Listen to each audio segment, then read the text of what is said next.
Rich Rod has. It's really simple, and we just picked up two monster dudes that can do just that.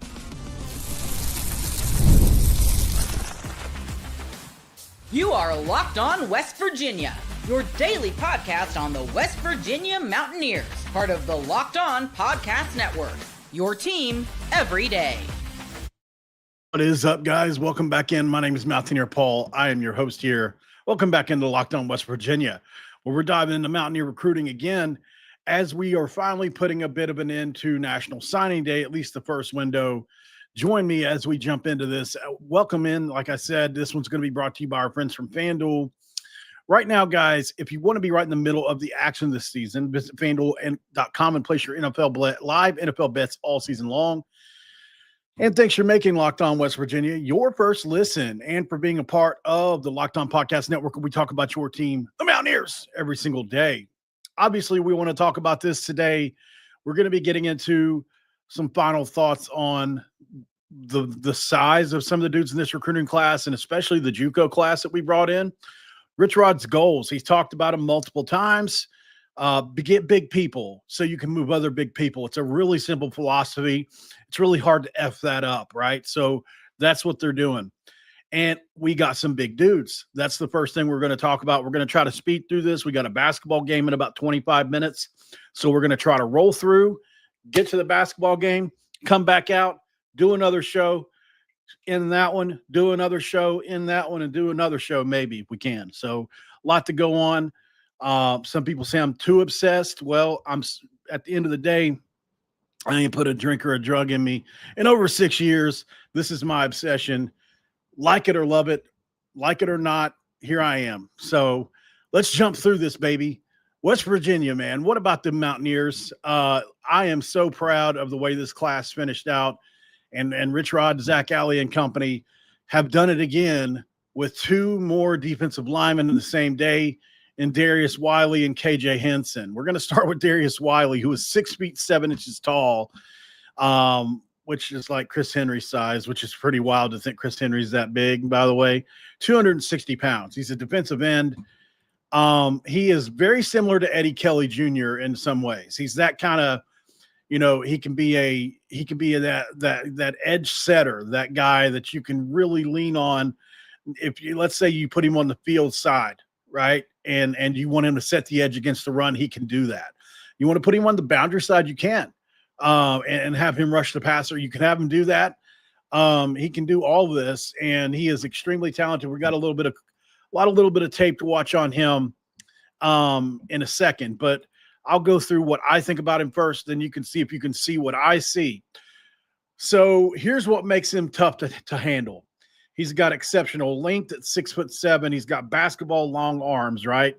And he's got good athleticism, which allows him to be highly disruptive off the edge as a pass rusher. But the explosive get off from his stance is really what makes him, in my opinion, a little bit more dangerous than your average 6'7", 260. He's actually uses a little bit of his speed and quickness to consistently beat tackles and penetrate into the backfield. He's got proven production against the run and the pass, by the way. He had a team-leading 17.5 tackles for loss, 8.5 sacks in his JUCO season, which demonstrates the ability to finish plays.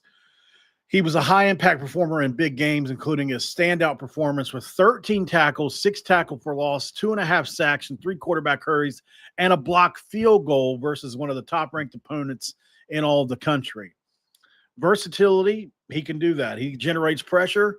He registered at least 1 sack in at least 6 games, and even had a sack, and it's for a safety. So, he has a relentlessness to him. And he actually has a pretty good technique as well for a guy his size. He was a key contributor to an elite JUCO defense, which is ranked number 1 in scoring defense, number 2 in rushing defense, and number 4 in total defense. He's rated a 3-star prospect by 247 Sports, ranking him the number 4 JUCO edge rusher in the country. And it shows on tape. This is going to go into a larger theme, but if you look at what Rich Rod and company brought in this year, it's all top 10 at their position. No matter where you look, it's all the best. And Rich Rod just cleared the board, right? That's what he did on JUCO this year. We like that. So prep red zone, if you look at Ryan Lippert, what he said he's a long, athletic defensive end that is very disruptive off the edge. And he said his explosiveness makes him a true impact player at the next level. And that's even coming out of high school. Other recruiting analysts said he has extremely high upside as a developmental edge with 3 years of eligibility left. This is what makes him the most exciting, in my opinion. You get this dude in the right program, weight program, the right nutrition program. You get him in the right set of circumstances, he can really become an all Big 12 factor. It may be a year, but he's got a chance to do it. Let's get to some film on him because I think that's the best thing we can use to get a description for him. Let's roll. So this is him right here. He's number 21. You'll see he is very active in the backfield. Here he is again. That may be, I'm sorry, wrong guy. Here he is right here. That's the next guy we're going to watch. So as you can see, really long. He uses his leverage. Here he's at the top of your screen. This is that safety. Nice change of direction and sack in the end zone. He's a big guy, man. I mean, he really is. There he is on the outside to the boundary side here. And you can see nice bull rush and sack. Strip fumble as well on that play. Here he is with his hand in the dirt. There he is again with the bull rush. He sheds, he runs, and look at him track the quarterback down. That's great athleticism for a guy that big. Here he is standing up on the boundary side again. And as you can see, he gets to the edge, sheds, and goes and makes a great play. On this job here, man, look at him just penetrate straight into the backfield off a double team and get a nice tackle for there. Here he is on this side towards the camera, and just another play where he takes the pulling tight end on, releases, and makes a play in the backfield. Great play there. Here he is on the inside once again, just absolutely destroying whoever was trying to block him there. An incredible play. So he does it a myriad of ways, and as you can see on a couple of those plays, he was able to set the edge, shed, and make the tackle. His pass rushing skills, on tape anyways, there's not a whole lot of – he's not David Bailey, right? He's not going to go speed rush by somebody, spin off or anything like that yet. But what he has is length. So he can get into a guy, get him locked out, and then shed him away and go after somebody. So he's going to be great for maintaining, pocket pressure, collapsing the pocket, those kind of guys that you got to have. A Sean Martin type player, again, one of those, that's what I called Eddie Kelly. I think this is another guy similar to that. You got to have these big dudes up front in order, if you want to become something similar to Texas Tech, and I know that's way elite right now, but if you want to climb up the ranks and get somewhere in that vicinity, you have to get big guys like this that can move other big guys against their will. And I think this is a guy that can do that. So once again, like I said, the scouts love this dude. I think he could be potentially a really high impact player at this level. I agree. I really do. I do think he can be that. Let's get to the hard edge meter for Darius Wiley, 6'7", 255, number 4 JUCO edge rusher with elite length and frame. So explosiveness, I've got him at an 8.4. He's really good for his size. I mean, for his size, he's got good explosiveness. For everyday defensive end, maybe he's, a little slower than, somebody like Devin Grant, like we have in our team this year, or somebody like that. But, I mean, he's pretty explosive for his size. Power, I've got it at an 8.6. I think he's really strong. He shows it, and he's got 3 years of eligibility left. He can really get better there. Technique is where I'm surprised. He's early on, and his technique looks really good to me at times. I mean, for a guy that's 6'7", he gets under guys. He's not, getting too high. His feet look great. His hand placement looks great. His hand fighting looks good at times. Instincts are really good as well. As you saw on the sack, he was able to adjust quickly, get the sack. Sometimes on a couple plays I watched just during the regular film, he's swiping at balls. He's seeing plays before they happen, trying to block the screen pass they were throwing, different things like that. So that's a 9.1. And the versatility is an 8.8 because you can play him at all levels of the defense. Sorry, honey, I didn't mean to knock her off that hard. But an 8.8 in versatility because I think you can play him at not all levels of the defense, but every spot on the D line. So I've got a hard edge meter of 43.6 out of 50. He's got a great upside. I think he's got the potential. Probably, I don't know about this year. Once again, we'll have to see who else we bring in. I certainly think he'll be in the rotation. I think they signed him to be in the rotation on defense this year at 6'7", 260. He's going to be in the rotation. His body's pretty much already there. Now, will they get him up to 275 and really make him a run stuffer? I don't know. Will they have him shed 20 pounds and make him more of a pass rusher? I don't know. These are the decisions that they get to make that I have no clue. Or maybe they keep him where he's at and he can still be that kind of both, right? At 260, it's really hard to be a pure pass rusher. He's going to be a guy that drives by his back, bull rush style, and that's fine, especially if you get guys that are really good off the edge, like a David Bailey type or whoever you want to bring in. So we'll go to break on that note, come back. We'll talk about the other guy right after this break, guys, and you don't want to miss the next one either. He is a rich rod guy through and through, high motor, high intensity, 6'3", 300-pound monster that we have to talk about next. Okay, guys, we're talking about our friends at FanDuel on this one. And with FanDuel, it's a pretty simple thing, guys. With FanDuel, I love what they do because it's one big play. Suddenly everything feels different. NFL Sundays move fast. So that's what makes live betting with FanDuel exciting. You're not just watching the game, you're reacting to it in real time. And with FanDuel, you can place bets as the action unfolds, every drive, every momentum swing, every highlight moment. Live betting is best when the game starts to shift. As the receiver gets hot, the defense tightens up, and the momentum flips after a turnover. FanDuel lets you jump into that moment. Live spreads and money lines adjust instantly. Player props update as guys heat up, and you can bet your next touchdown scores, drive results, totals, and more. It keeps you locked every snap, every drive, and every possibility. So if you want to be right in the middle of the action this season, visit FanDuel.com and place your $5 bet, your NFL live bets all season long with FanDuel. The game moves fast. So can you. In segment 2, especially when guys commit, we crack a do. By the way, these guys came in yesterday, and just amidst all the other videos I've been doing, I hadn't had a time to study this tape on these guys yet.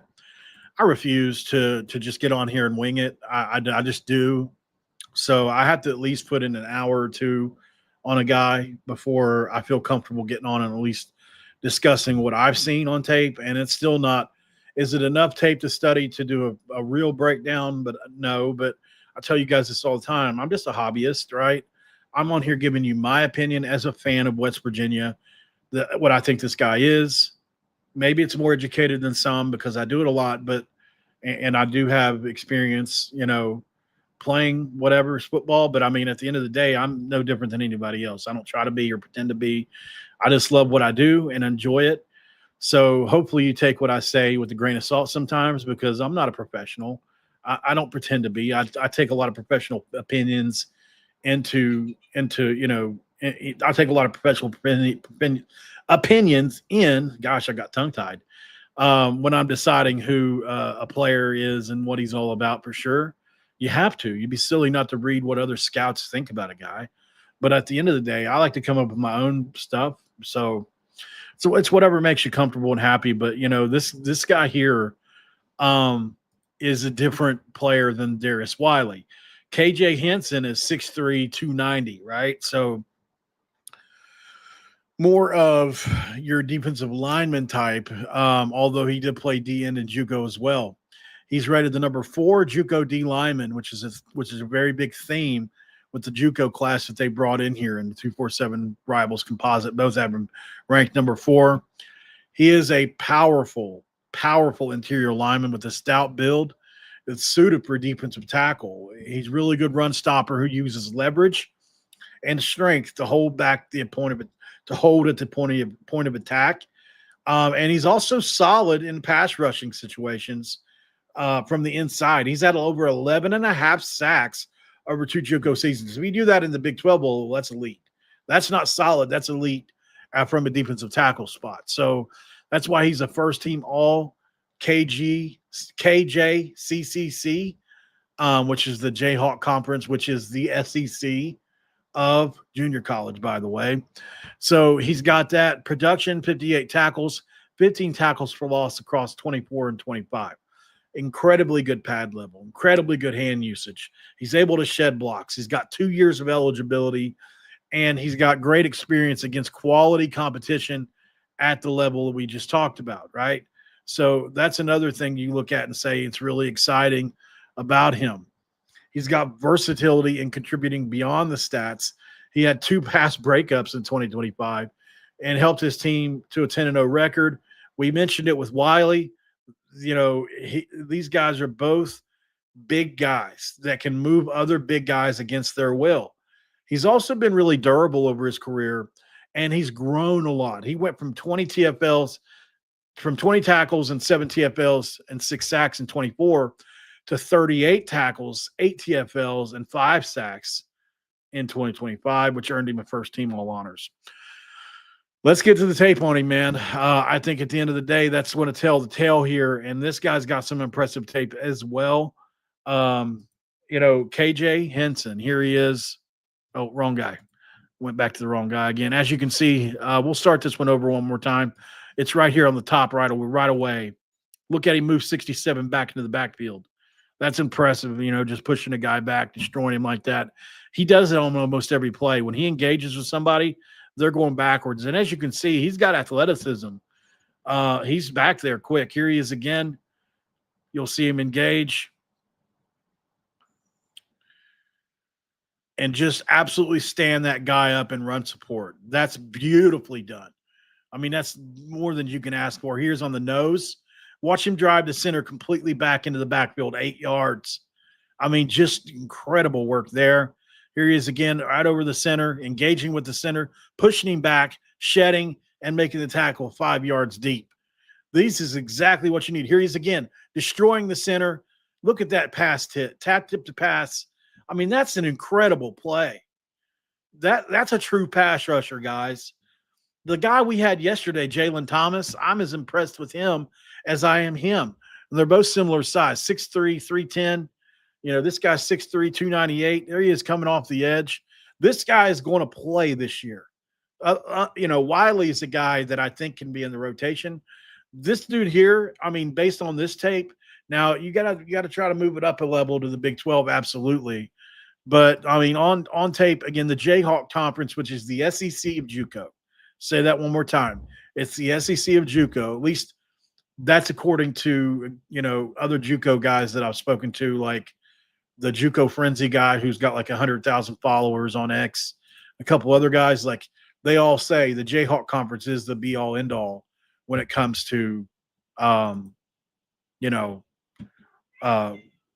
football. So this dude absolutely torching dudes, and it's great to see. Like, I think you look at Jalen Thomas from yesterday, the 6'10", 310-pound cat that they brought in. You look at this guy. You look at Wiley. Like, they're really bringing in some guys that could make an impact this year from JUCO. So we're going to break on that note really quick because we got to rush out of here in the next 5 minutes to get to the basketball game.